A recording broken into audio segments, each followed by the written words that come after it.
Ambassador Kim Huyan felt the weight of 2 centuries pressing down on his shoulders as he entered the massive crystalline chamber. The Galactic Council's meeting hall stretched impossibly high, its walls carved from living crystal that pulsed. With soft blue light, thousands of alien delegates filled the tiered seats, their various forms creating a symphony of movement, chittering insectoids, floating gas beings, and towering rock creatures that scraped against the ceiling. At the center of it all sat the High Council, the 5 most ancient species in the galaxy. The Zilani Elder's massive tentacles coiled around his ornate chair, each appendage thick as a tree trunk and covered in bioluminescent patterns that shifted with his emotions. To his left, General Dector of the Korthax Empire sat in full battle. Armor, his reptilian scales gleaming like polished obsidian, while his clawed hands drummed impatiently on the metallic table. Kim's own delegation looked pitifully small in comparison. Just 12 humans in their simple dark suits, surrounded by beings who had ruled the stars when Earth was still cooling. Dr. Li Min, the brilliant scientist who had revolutionized galactic medicine, sat to Kim's right, her jaw clenched with barely contained frustration. Behind them, Admiral Park Jae maintained his military bearing. Though Kim could see the disappointment in his weathered face, the chamber's acoustics carried every whisper, every breath, every subtle movement. Kim could hear the arachnid delegates, clicking their mandibles in what he'd learned was their version of laughter. The floating ethereals hummed with what sounded like anticipation. Even the normally stoic granite lords seemed to shift with something resembling amusement.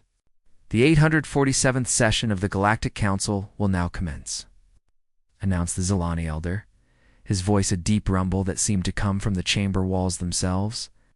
The human delegation has requested to address the assembly regarding their concerns. Kim stood, his movement causing ripples of attention throughout the vast space. He'd practiced this speech 1,000 times, but standing here among beings who considered his entire species to be children playing with toys, the words felt inadequate. "Honored delegates," Kim began, his voice carrying clearly through the chamber's amplification systems. "Humanity comes before you today not as supplicants, but as equals. We demand full representation in the Core Worlds Trade Consortium. We demand access to the restricted hyperspace lanes. We demand the right to establish colonies beyond the arbitrary boundaries you've placed around our expansion." The Zilani Elder's tentacles writhed in what Kim recognized as dismissive amusement. "Demands." The word rolled off his tongue like something distasteful. "Young Ambassador, your species has existed for what, 5,000 years of recorded history? We Zilani have guided this galaxy for 50 million years. The Korthax Empire has maintained order for 20 million. You are infants playing with fire." Dr. Li Min leaned forward, her voice sharp with controlled anger.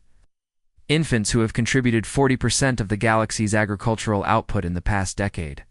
Infants who developed the quantum healing technology that saved 3 billion lives during the Plague Wars. Infants who designed the atmospheric processors that made colonization possible for half the species in this chamber." General Vectoress. Scales flashed from black to deep red, a sign of rising aggression.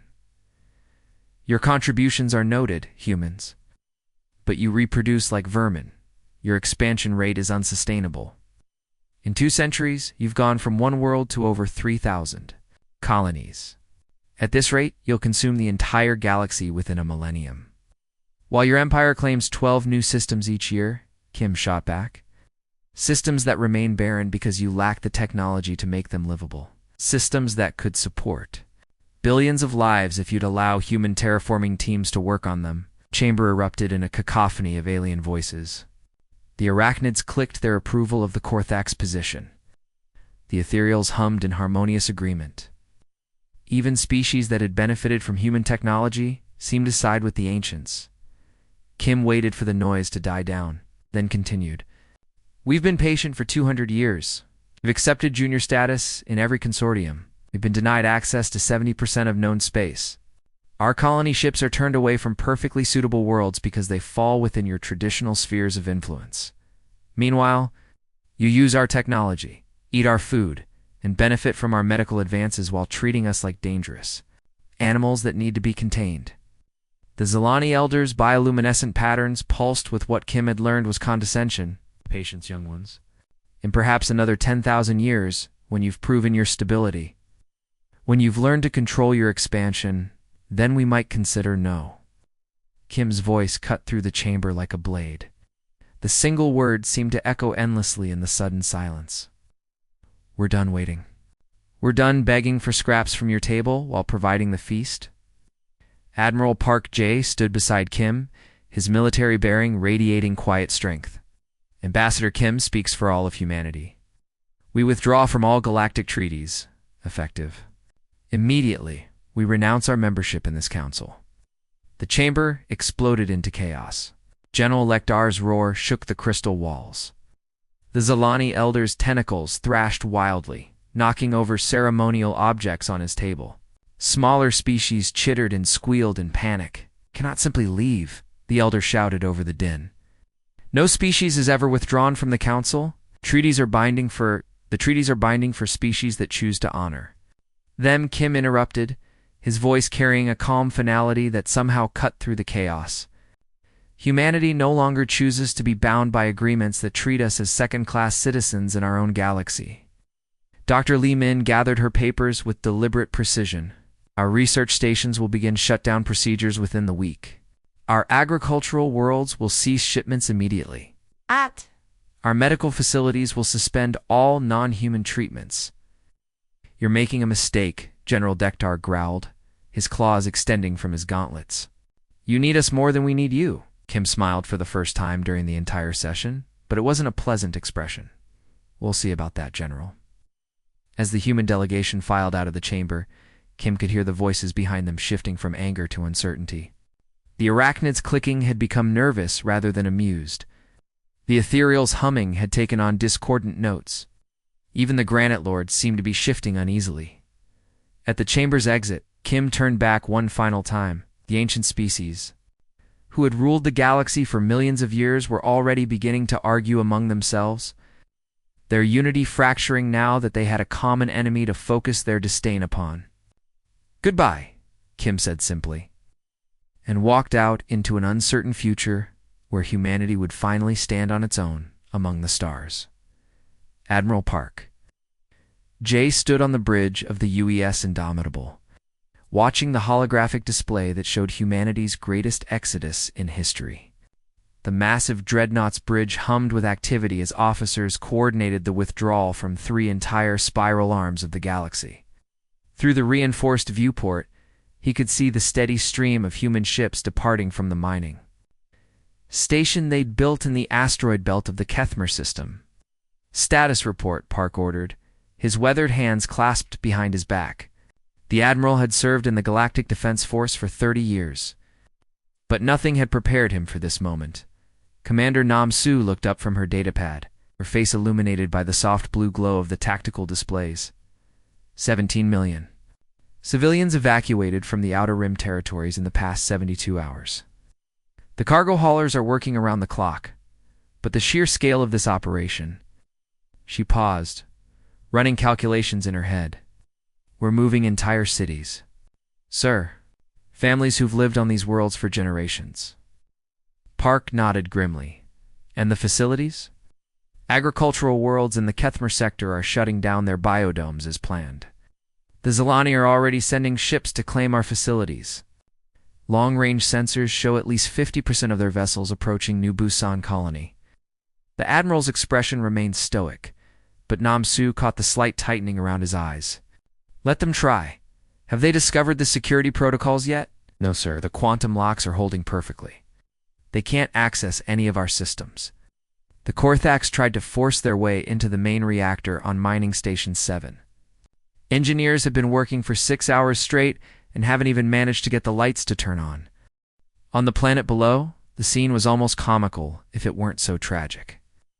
Korthax scavengers had swarmed the abandoned human settlements like vultures, their heavy transport ships landing in the carefully maintained streets of what had once been thriving communities. General Lektar himself had arrived to oversee the liberation of human technology, his massive forms stomping through the empty buildings. Where are the power controls? He roared at his engineers, his scaled fists pounding on the sleek control panels that lined the walls of the fusion plant. The facility was pristine, clearly abandoned just hours ago, but nothing responded to their touch. "General, the systems appear to be locked behind some kind of genetic scanner," reported Chief Engineer Craig H., his claws clicking nervously against his datapad. "We cannot access the primary controls, the backup systems, or even the emergency." Lighting the Qatar scales flashed from black to deep red with frustration. "Impossible. These are simple power systems. Even the youngest Korthax engineer should be able to." The lights flickered once, then died completely. The fusion reactor's hum, which had been the heartbeat of the colony for decades, fell silent. Without warning, the atmospheric processors that had kept the air breathable began shutting down in sequence. Meanwhile, Dr. Choi Bin stood on the observation deck of the medical research station orbiting the planet, watching the last human transport lift off from New Busan colony. The ship was packed with refugees, doctors, engineers, teachers, and families who had called this world home for 3 generations. Out in the distance, he could see the massive terraforming towers that had transformed this barren rock into a garden world beginning to power down. "They think they can simply take over," Choi murmured to his colleague, Dr. Yang Hoon, who was busy packing the last of their research data into secured containers. "They have no idea how integrated our technology has become." Yang looked up from his work, his face grim.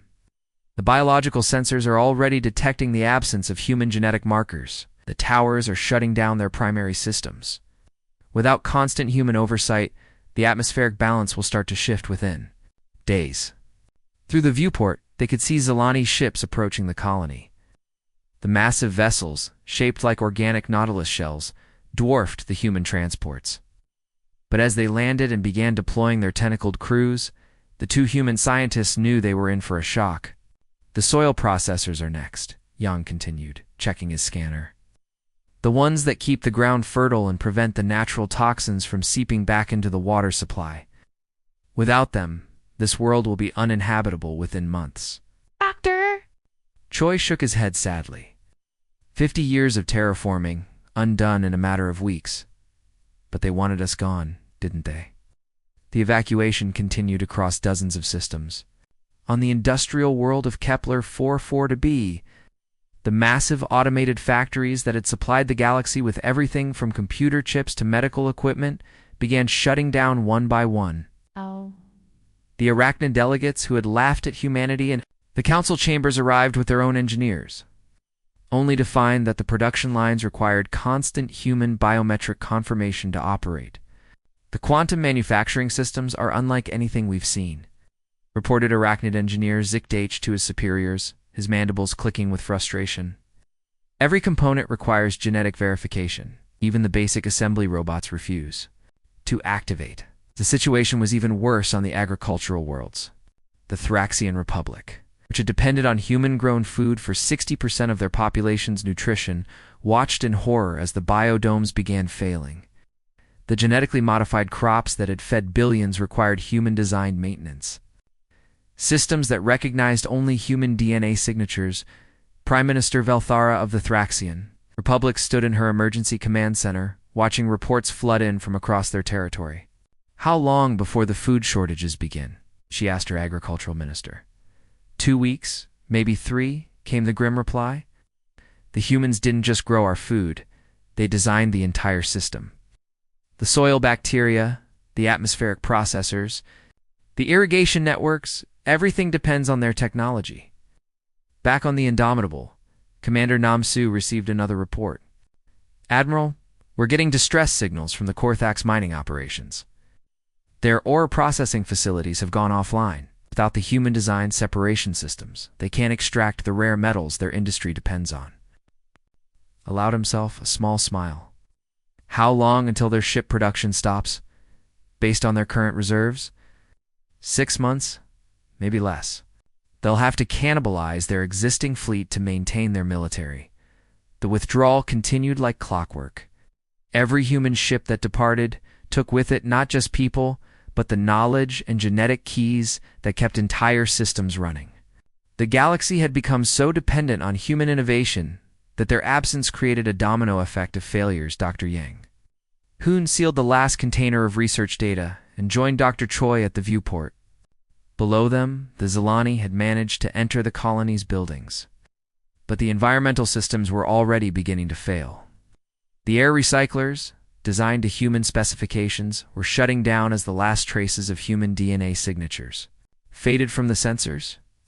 They could have had partners, Yang said quietly. We offered to share everything freely. Instead, they wanted servants. Dr. Choi nodded as their transport ship prepared to depart.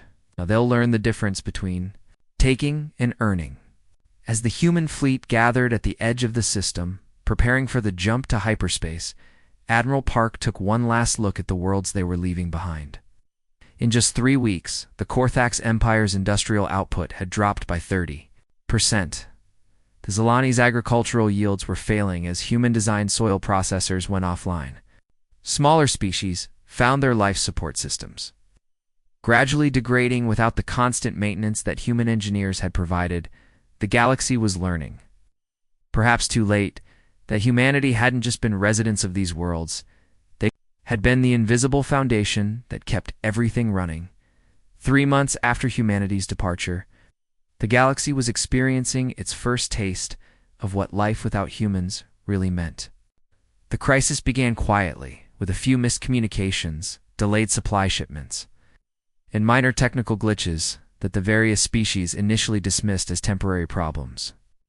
But as the weeks passed, the failures cascaded into something far more serious. Prime Minister Velthara of the Thraxian Republic stood before her emergency council, her forearms gesturing frantically as she addressed the assembled ministers. The Thraxians were a proud species, their purple skin marked with intricate patterns that shifted color with their emotions. Right now, Velthara's patterns were flashing deep red, a sign of extreme distress. Our outer colonies have been silent for 6 days, she announced, her voice echoing through the circular chamber. Kepler 186f, Wolf 359b, and the entire Proxima Centauri system, nothing. Without the communication grid, we cannot coordinate supply shipments or military movements.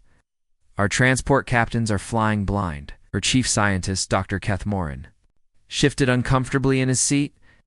The nervous creature had multiple eyes arranged in a circle around his head, and they were all blinking rapidly, a Thraxian sign of extreme anxiety. Prime Minister, the quantum relay stations were maintained by human engineers.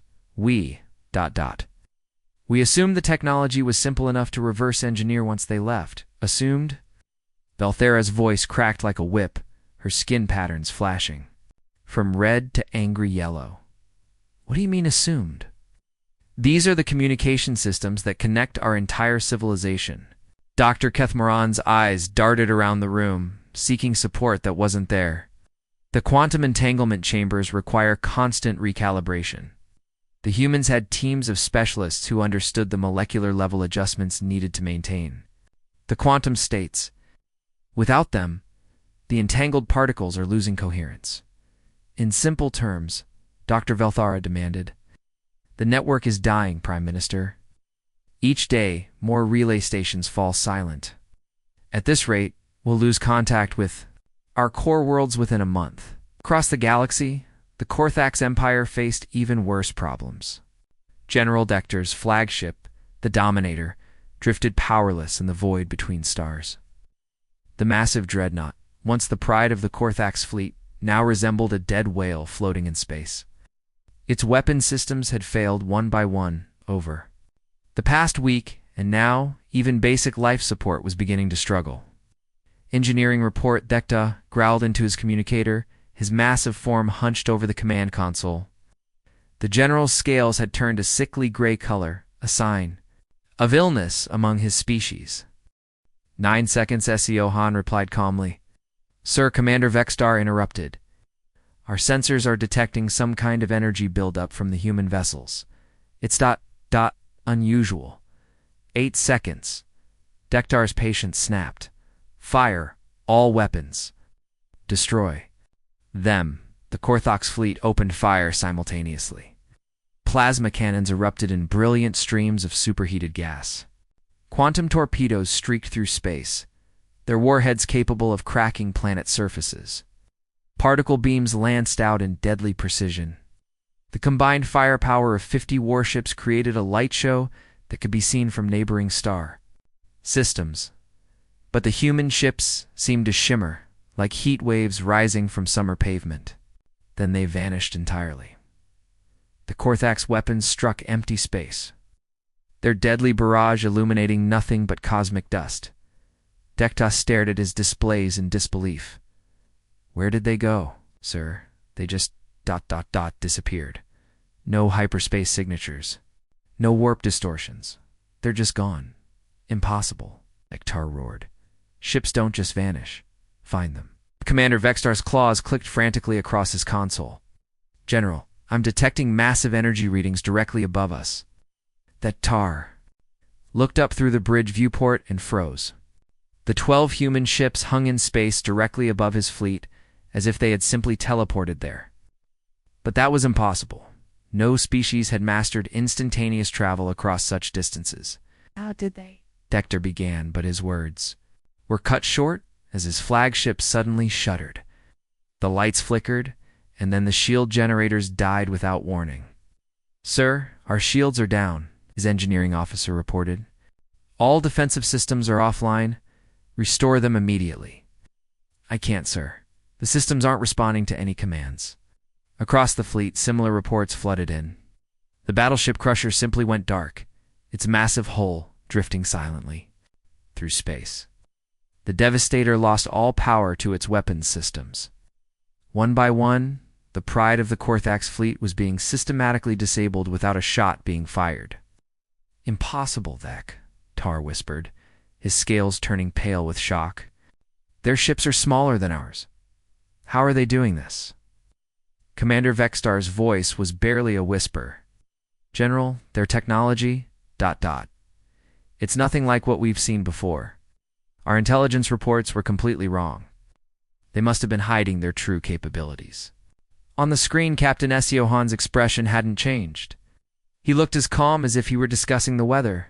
General, your weapons are designed using human-developed targeting systems. Your shields operate on human-designed quantum frequencies. Your life support systems were built using human engineering principles. We didn't just leave your galaxy, we left you with the keys to everything, and now we're taking them back. Dektar's flagship lost artificial gravity, and he found himself floating helplessly in the command center. Around him, his officers struggled to maintain control of their stations, as system after system failed. This isn't possible, Dektar, gasped. We are the Korthak's empire. We've ruled through strength for 20 million years. And for the last 200 years, you've ruled using human technology, Siohan replied. Technology that recognizes who its real masters are. Meanwhile, light years away, the Zilani Council was attempting a different approach. Ambassador Prenthek, their most skilled diplomat, had managed to establish communication with another human fleet. His massive form coiled nervously around the communication console as he prepared what might be the most important negotiation in galactic history. Humans of the Exodus fleet, he began, his voice carrying the weight of 50 million years of galactic authority. I speak for the Zilani Council, the eldest species in the galaxy. We offer you 3 seats on the High Council. Full voting rights, equal status with the eldest species. This is an unprecedented honor. The response came from Ambassador Li Dong, who had replaced Kim Haeon. After the withdrawal from the Galactic Council, Li appeared on screen, his expression polite but firm. Ambassador Prenthok, the Galactic Council no longer has any authority over humanity. We reject your offer. Prenthok's bioluminescent patterns flickered with desperation. But surely you understand the significance of this offer. No species has ever been granted such status after only a few thousand years of civilization. We understand perfectly, Li replied. You're offering us privileges that should have been ours by right 2 centuries ago. You're offering us seats at a table we no longer wish to sit at. But the galaxy needs you, Prenthek pleaded, his ancient dignity cracking. Surely you can see that. Our worlds are dying. Our technology is failing. Billions of lives hang in the balance. Lee's expression softened slightly, but his voice remained firm. We offered cooperation for 2 centuries. We offered to share our knowledge freely. We offered to work together for the benefit of all species. You chose contempt instead. Chose to treat us as children who should be grateful for scraps. The galaxy made its choice. That was before we understood, Prenthok said desperately. Before we realized how much we had come to depend on your contributions. Surely wisdom dictates that we can find a new path forward. Wisdom, Lee repeated slowly. Ambassador, where was your wisdom when our colony ships were turned away from empty worlds? Where was your wisdom when our scientists were denied access to research facilities they had helped build? Where was your wisdom when General Dektar called us a plague that needed to be contained? Back in the battle zone, Dektar's fleet drifted helplessly in space. Half his ships were completely dead, their crews barely maintaining life support. The other half were operating on emergency power, their weapons and shields useless. Sir, Commander Vexstar reported weakly, we're receiving a message from the human fleet. Captain Siohan's image reappeared on the screen, and for the first time, Vecta thought he saw something like pity in the human's eyes. General Siohan said, we're going to restore minimal power to your ships, enough to get you home safely. But understand this, you came here to force us back into servitude. Instead, you've learned that the servants were actually the masters all along. This isn't over, Vector growled, though his voice lacked its usual conviction. Yes, it is, Siohan replied. The galaxy will need to learn to stand on its own. Now, we wish you luck. As the human ships vanished once again, leaving the Korthax fleet limping toward home, Vector realized that everything had changed. The humans weren't just leaving the galaxy, they were taking their secrets with them. Leaving behind a civilization that had forgotten how to survive without them, the age of human dependence was over. The age of consequences had begun. 1 year after humanity's departure, Galaxy had transformed into something unrecognizable. Captain Chomin sat in the pilot's seat of the UES Final Dawn, the last human ship to leave the Milky Way. Through the viewport, she could see the massive space stations that now orbited artificial worlds beyond the galactic rim, humanity's new home among the stars. Built with technology that had remained hidden for centuries, beginning final approach to New Terra Station, she announced to her crew. The space station stretched for hundreds of kilometers, its gleaming hull dotted with docking bays, research facilities, and residential sectors. Around it, other stations formed a constellation of human civilization agricultural hubs, manufacturing centers, and defensive platforms that made the old galactic fleets look like toys. Behind them, the Milky Way galaxy spiraled in the distance, its familiar arms now, dim and flickering. Where once billions of lights had marked thriving worlds, now many sectors remained dark. The galaxy that had rejected humanity was learning to survive without them. The results were devastating. Admiral Park J stood on the observation deck of New Terra Station, watching the final transport arrive. The deck was enormous, with floor-to-ceiling windows that provided a perfect view of humanity's new domain. At 65, Park had lived through the entire exodus, from the first diplomatic failures to this moment of triumph. His weathered face showed the weight of command, but also the satisfaction of a job well done. Dr. Choi Bin approached, carrying a message tablet that glowed with encrypted data. The latest reports from our deep space monitoring stations, he said, his voice mixing concern with scientific curiosity. The situation in the galaxy is worse than we predicted. Park turned from the window, his expression serious. Jomi. Choi activated the tablet, and a holographic display materialized between them.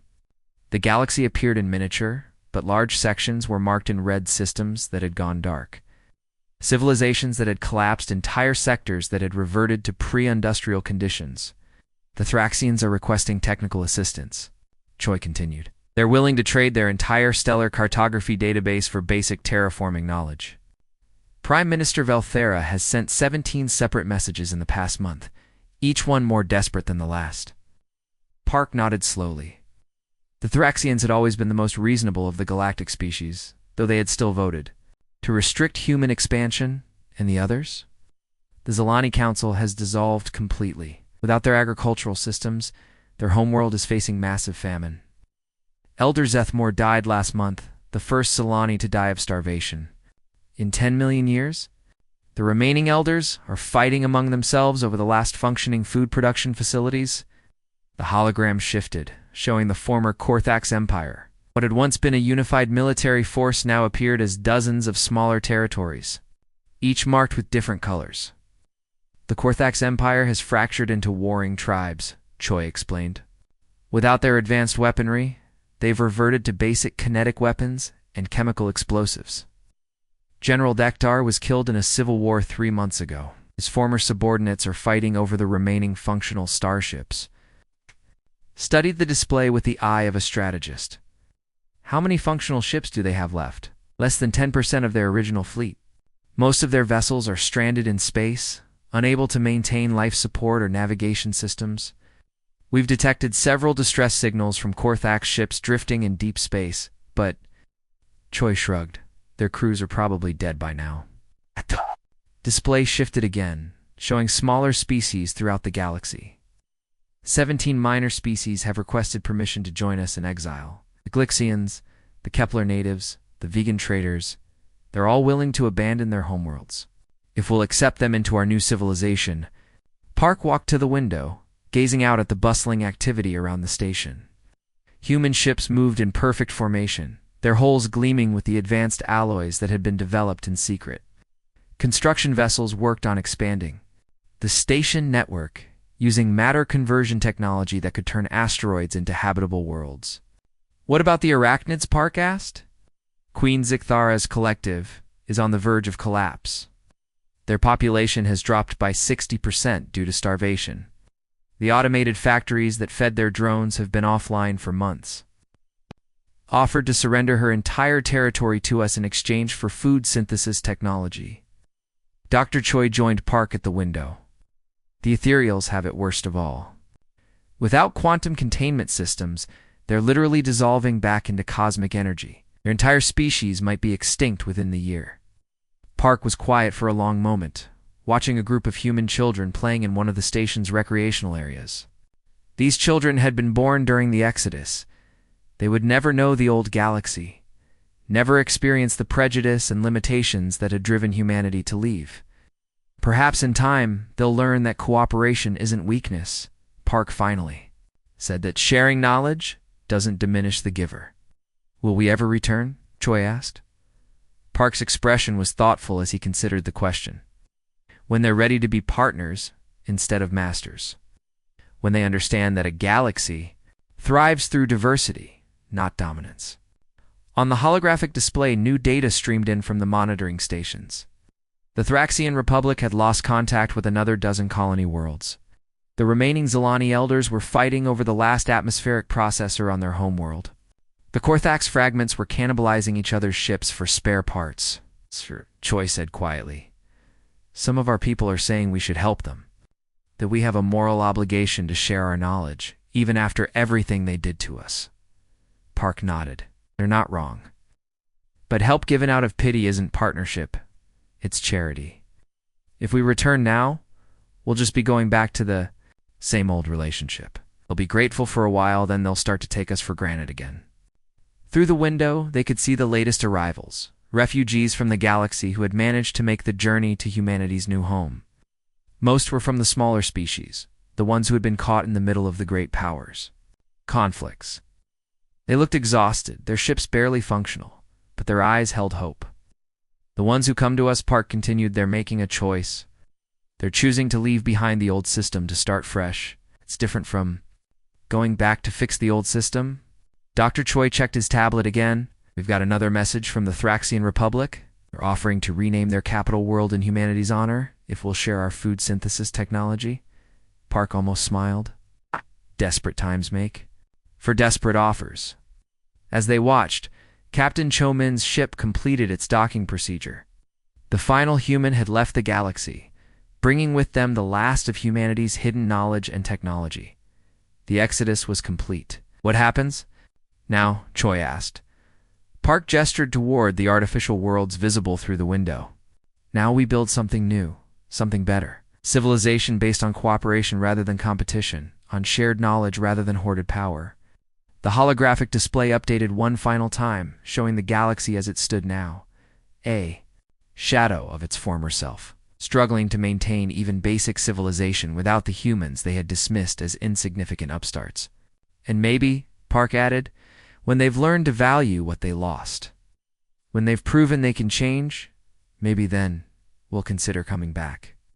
But as equals, not as the junior partners they always tried to make us, as the final human ship. Crossed into the void beyond the galactic rim, the Milky Way behind them continued its slow decline. The galaxy that had once seemed so mighty, so ancient, so superior to humanity, was discovering that pride and prejudice were poor substitutes for innovation and cooperation. The age of humanity's exile had begun, but so had the age of humanity's true independence. And somewhere in the darkness between the stars, a new civilization was being born, one that would remember the lessons of the old galaxy and build something better among the stars. The galaxy would survive, somehow, but it would never be the same. And perhaps in time, that would be for the better.